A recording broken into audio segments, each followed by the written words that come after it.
हम लोग तो मजदूर परिवारों से हैं, आप तो राजा परिवार से हैं, और राजा की जबान बहुत बड़ी जबान होती है। अगर तो ये एक जो चल रहा है, जो वायरल हो रहा है या क्या है, वो जो एक टेलीफोन कन्वर्सेशन है, अगर वो सही है, मैं नहीं कह सकता कि वो डॉक्टरेट है या सही है, मुझे नहीं मालूम, अगर वो सही है तो आपने तो उसमें तिरवाचा भर चुके हैं।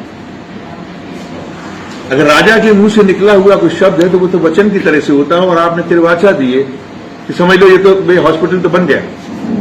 वो कह रहा साहब बस ये करवा दी तो ठीक है, उसके बाद एक जमीन चाहिए, ये कन्वर्सेशन में है कि वो वहां पर वाटर सप्लाई के लिए कुछ बनाना है। तो उसने कहा साहब ठीक है, हम 10 किल्ले जो दे देते हैं, और हमारे अस्पताल का क्या होगा? अरे वो तो कह दिया मैंने बन गया है, तो वो बन जाएगा। तो उसमें ये चीज है, उन्होंने उस सामने वाले ने कहा कि भाई ठीक है, अगर ये चीज है तो हम अभी गांव वालों से बात कर लें तो वो आपको सड़क की चौड़ी करने का रास्ता दिलवा देंगे। ये तमाम चीजें होने के बावजूद भी उन्होंने कहा है। मैं हो सकता है कि वो उनको अपना रिश्तेदार मानते हों या अपने बच्ची के समान, अपनी बेटी के समान बेटी मानते हों। बेटी मानते क्या, वो बेटी ही है, लेकिन आज वो प्रदेश की मंत्री है। जब ये लोग आपके बारे में, आपके साथी, आपके लोग कहते हैं कि राय साहब के सामने मुख्यमंत्री तक की कोई जबान नहीं होती, जो वो चाहते हो करा लेते, तो कम से कम बेटी से मत हारिए। जनता के लिए बेटी को कहिएगा, उसको कहिए। अगर आप नहीं कहना चाहते हो तो हमारे लिए भी हमारी बेटी की उम्र की है, हम चले जाएंगे।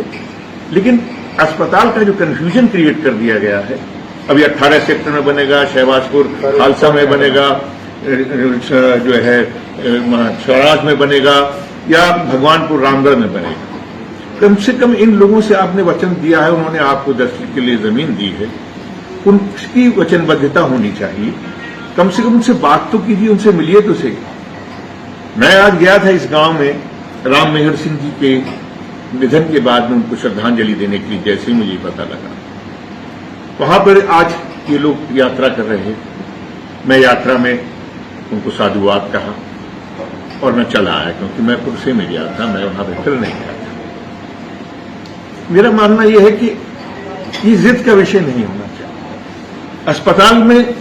और आप स्वयं कह रहे हैं कि 60% लोग मेरे हैं और 40% दूसरे खेमे के हैं। भाई मेरा क्या खेमा होगा?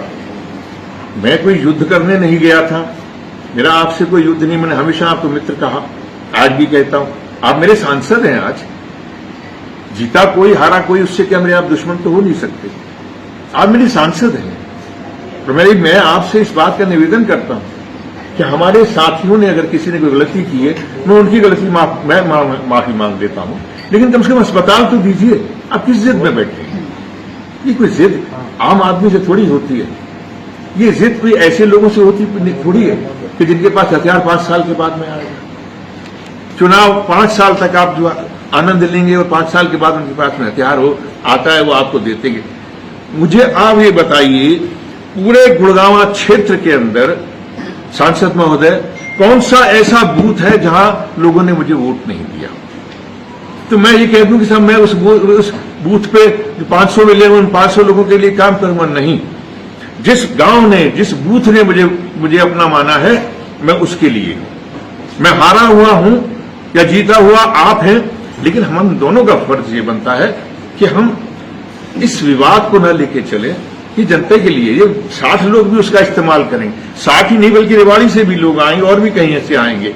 कोई भी एक अस्पताल, सब जगह अस्पताल बनाइए ना। क्या अरे 200 बेड का है, आपके पास क्षमता है, आप बांटिए इसको, 4 जगह बनाइए। मैं तो कहता हूं क्यों ना बने? जब इतनी बड़ी समस्या है, लोग रो रहे हैं कि अस्पताल चाहिए, 5-5 गांव तैयार हो गए जमीन देने को, तो इसका माने क्या हुआ? आज 10-12 पंचायत के लोग थे, प्रधान थे, सरपंच थे, जो इस यात्रा में चल रहे थे। मुझे बड़ा शॉकिंग लगा। और मैं फिर आपसे निवेदन करता हूं, मैं रेवाड़ी में बैठा हूं, मैं रेवाड़ी से आपसे निवेदन करता हूं, आप मजबूत आदमी हैं, आप मंत्री रहे हैं सरकारें, और आज भी आप मंत्री हैं। आपके परिवार में मेरा ख्याल हिंदुस्तान में पहला परिवार होगा जिसके अंदर दो मंत्री हो, केंद्र में भी हो और प्रदेश में भी हो। आप तो बहुत क्षमता वाले इंसान हैं।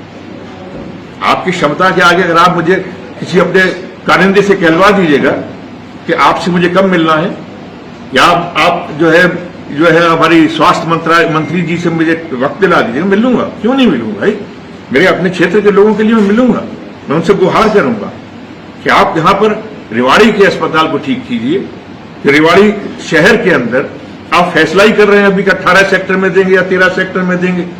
सिटी हॉस्पिटल को आप क्यों नहीं, अभी आप देखिए बच्चों का क्या हाल, नवजात शिशु, जिन बच्चों को जो है इन्फेक्शन इतनी जल्दी लगता है। हम लोगों को, मैं जानता हूं कि इसमें से मैं जितनी बातें अपनी दिल की भड़ास निकाल रहा हूं मैं, लेकिन ये दिल की भड़ास मत समझिए। हम दोनों का फर्ज है, हारे हुए का भी और जीते हुए का भी। वो फर्ज है कि हम लोग जनता के लिए चले। अरे जब मौका आएगा, पता नहीं मैं 29 में चुनाव लड़ता भी हूं नहीं लड़ता हूं, मेरे परिवार के लोग या मैं, मेरी उम्र या मेरी पार्टी मुझे यहां लड़ने देती है या नहीं देती है, ये तो वक्त आएगा। लेकिन क्यों वचन दिया है, बहुत छोटे आदमी ने वचन दिया था कि मैं यहां पे इस क्षेत्र के लिए हूं, इस क्षेत्र में बसने आया हूं, मैं सिर्फ आपका वोट लेने नहीं आया। मैं अपना एक छोटा आदमी वचन निभा रहा है। आप तो बड़े आदमी हैं, आप सांसद भी हैं, मंत्री भी हैं और राजा भी हैं। आप तो सब कुछ है भाई। आपका परिवार की पेडिग्री बहुत स्ट्रांग है, आपका शिजरा बहुत स्ट्रांग है। ऐसी बातें तो हम जैसे लोग नहीं करते। आप मत कीजिएगा प्लीज, ये सब लोग आपसे मांग रहे, हम भी आपसे मांग रहे हैं। धन्यवाद। तो क्या माने? बिल्कुल आपने सही फरमाया, ये राजनीति मसला बन गया है। ये बात मैंने शुरू नहीं की, उन्होंने की। ये बात मेरी तरफ से शुरू नहीं हुई। मुझे किसी ने वीडियो भेजे कि जिसमें वो कह रहे हैं किसी प्रेस कॉन्फ्रेंस में आपने कि 40% जो है राजबब्बर के खेमे के और 60% मेरे हैं। तो मैंने तो नहीं कहा भाई, मेरा तो कोई खेमा ही नहीं। मेरे कौन सा ऐसा बूथ है पूरे, आप निकाल लीजिएगा गुड़गांव में, कि जहां मुझे वोट लोगों ने नहीं दिया। तो मेरे जिन्होंने वोट दिया वो मेरे खेमे के नहीं साहब। इसके आकलन आपको करना चाहिए कि मुझे हर बूथ से वोट क्यों दिया लोगों ने। इसके आकलन के जिम्मेदार और इस बात के खेमेबाजी नहीं है, ये कोई खेमेबाजी नहीं है। मैंने लोगों को जोड़ा है, मैंने भरोसा दिलाया है। आप अभी भी नहीं जोड़ रहे हैं लोगों को, आप अभी भी उनके साथ में जिद कर रहे हैं, आप अभी भी उनको डरा रहे हैं, धमका रहे, क्यों कर रहे हैं? आपका वर्चस्व है, आपका सम्मान करते हैं लोग, आपके परिवार का मान करते हैं लोग। ऐसा मत करो भाई। और मैं इसी का जवाब दे रहा हूं। एक सेकंड क्वेश्चन हो रहा है प्लीज। आपने कहा कि रामगढ़ में बनना चाहिए, आप भी मांग कर रहे हैं। यदि शहर के लोग भी धरने पर बैठ जाते हैं, क्योंकि शहर वाले भी मांग कर रहे हैं कि शहर में ही बनना चाहिए अस्पताल, तब भी समर्थन देने आएंगे उनको? आप समझे नहीं मेरी पूरी बात को, सुना नहीं आप घुमा के वहीं लेके जाना चाहते। मैंने कहा आज कंफ्यूजन 6 जगहों पे हो गया है। आपकी रेवाड़ी के अंदर जहां पे बच्चे सबसे पहले शुरुआत ही मैंने यहां से की कि रेवाड़ी के अंदर जहां नवजात शिशुओं के उस अस्पताल के सिटी हॉस्पिटल के अंदर पानी भर जाने से वो उठा के भाग रहे हैं वहां से, क्या उस पर कोई गौर नहीं किया गया?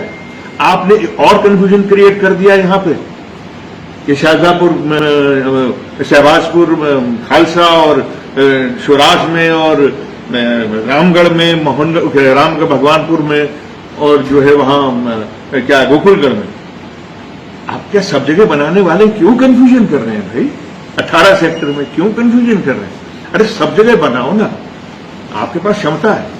तो यही कहना ना, हारे हुए लोग षड्यंत्र कर रहे हैं, आप भी आरोप लगा रहे हैं।